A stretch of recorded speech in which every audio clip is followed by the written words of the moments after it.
Welcome back, audience. Okay, so the man on fire is Vogan. I fucking called it at the beginning of this playthrough. I knew it because he had the same clothes on that he wore when I beat him at Snake Eater 20 years prior. So I called it.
I barely recognize you, Colonel. Skullface used your thirst for revenge against Big Boss, did he?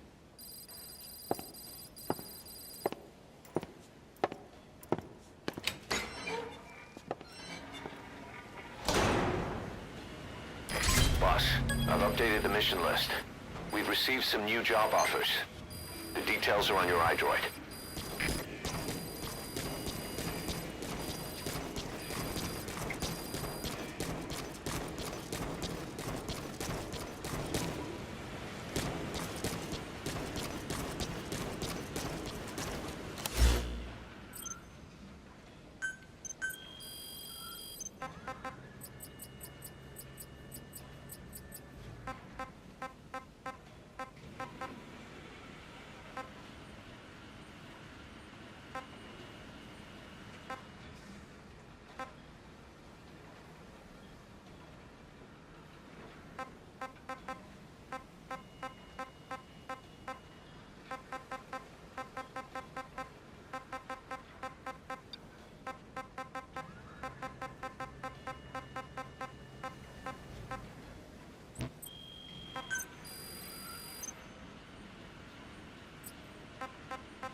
More tapes.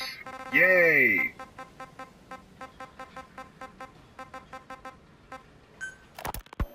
Volgan, the GRU colonel, was burned alive with a Shagohod during Operation Snake Eater 20 years ago.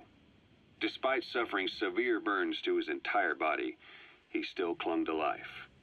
After you left Seleniarsk, Volgan's body was taken to a research institute in the outskirts of Moscow, but modern medicine couldn't explain why he was still alive. Not that the Colonel was any ordinary man to begin with. That constant electric current he had running through his body that he could unleash at will, to be honest, I was always uncomfortable around him. Thought I might get electrocuted just by standing nearby. The institute studying him was tasked with investigating and developing human paranormal abilities. The comatose Volgan was used to further the Soviet Union's research into such abilities. But not long ago, the facility burned to the ground, and Volgan's body was never found among the rubble, even though the fire started in the room where they were keeping him. This occurred at around the same time you woke up.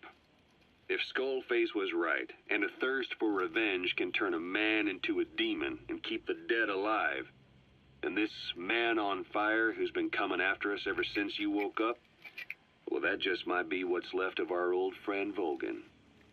It's not over yet. Back in '64, in Seleniorsk, you brought his plans for a utopia down in flames. That grudge is what's keeping him alive. The day the research facility holding Volgan burned down, a Soviet jumbo passenger jet happened to crash nearby, far away to the north of that hospital in Cyprus. On board the plane was a young boy who was being studied at the same facility. The plane fell to Earth from over 8,000 feet, but the boy's body was the only one not recovered. At almost exactly the same time as the crash, Volgan awoke in that facility. According to the Research Institute's documents, the gifts this boy demonstrated included psychokinesis and telepathy. To protect his mind from being inundated with other people's thoughts, he always wore a kind of gas mask. A rudimentary form of psychic insulation, apparently. We don't know where this boy is, but if Skullface is connected to him, we may cross paths with him yet. This boy is part of a new age where nothing we understand about the world makes sense anymore. Don't let your guard down. So what were they doing at Enzoya Badia, Baloo? That facility with all the people laid out in rows? The abandoned factory Shabani was held in. It is precisely as you guessed. Black Anna was coding languages into the vocal cord parasites. They infected the subjects with the parasites, then made an incision in the throat to expose the vocal cords. That allowed them to play recordings of a desired language directly to the parasites. And the parasites learned the languages that way. That's some teaching method. I just don't get how a bunch of bugs had the brain power for it. They don't. Do not judge them by human standards. They do not learn as a function of intellect. Then how do they do it? What language the parasites react to is coded into their genes. You could expose the Japanese strain to English for years, and it would never learn the language and react to it. The pronunciation, rhythm, and structure are different. But what about, say, Spanish and Portuguese? Linguistically, the two are very close. Yeah, they're both Ibero-Romance languages. Even so, a Spanish language mating pair exposed to Portuguese will not copulate. Only when they hear Spanish. Only then. And the majority of their offspring will be the same. So it's a literal case of a mother tongue. But if that's so, I don't see how the different strains can be created in the first place. Well, among the many thousands of offspring, there may be just a few that react to Portuguese. You're talking about mutations. Correct. Playing the tapes helps to identify the mutant strains. Those specimens are then isolated and bred with one another. From their children, specimens that react more strongly to Portuguese can again be selected and bred. Repeating this process creates a strain that reacts solely to Portuguese and never to Spanish. Mutation and selection. no different to breeding roses. So you kept increasing the change over the generations, adapting them to languages from all over the world. Must have taken a hell of a lot of patience. More like patience. Just how many died for this? There's something I still don't get. In order to tell which larvae will react to Portuguese, you'd have to let them develop and then see which copulate. That means you'd need tens of thousands of guinea pigs. There's no way you could do that in a facility that small. For normal selective breeding methods, you would be right. But there is a more effective selection method when training the vocal cord parasites. Go on. It is not only when mating that the parasites listen for language. Shortly before hatching, larvae display markedly increased activity in reaction to particular language. The active eggs can be identified under a black light, so the eggs that react to Portuguese are selectively placed in the throats of subjects. So you see, narrowing down strains that react to the target language is an effective process, though I'm sure that even so, many lost their lives to create the various strains. Taken against their will into that dungeon. There are two reasons for playing the tapes for the parasites. One, to isolate the eggs that respond to the target language. And two, to cause the specimens raised from the selected eggs to mate. I get how the system works. But why do they respond to language before they even hatch?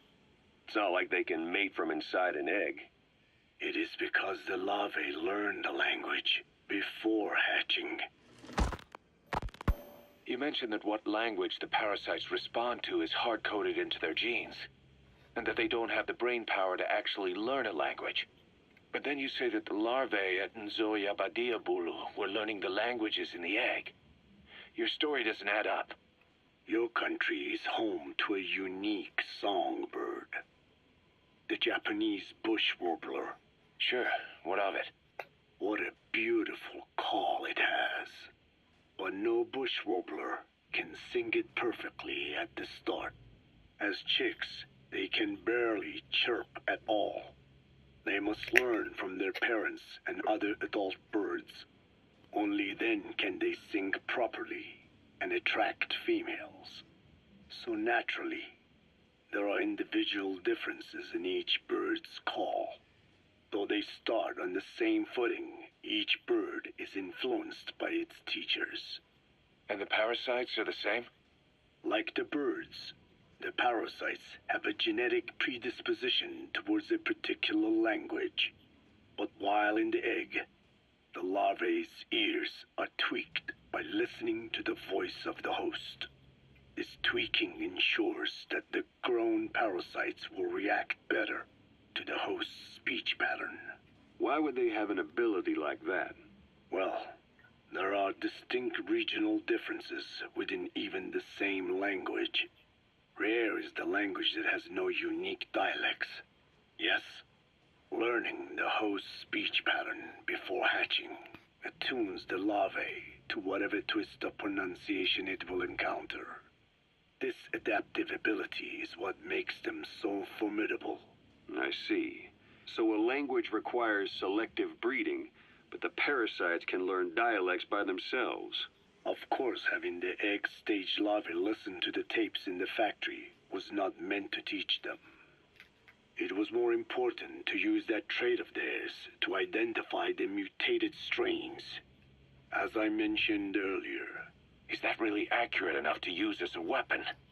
You could wipe out a neighboring ethnic group by accident if their pronunciation is too close. What you say is true.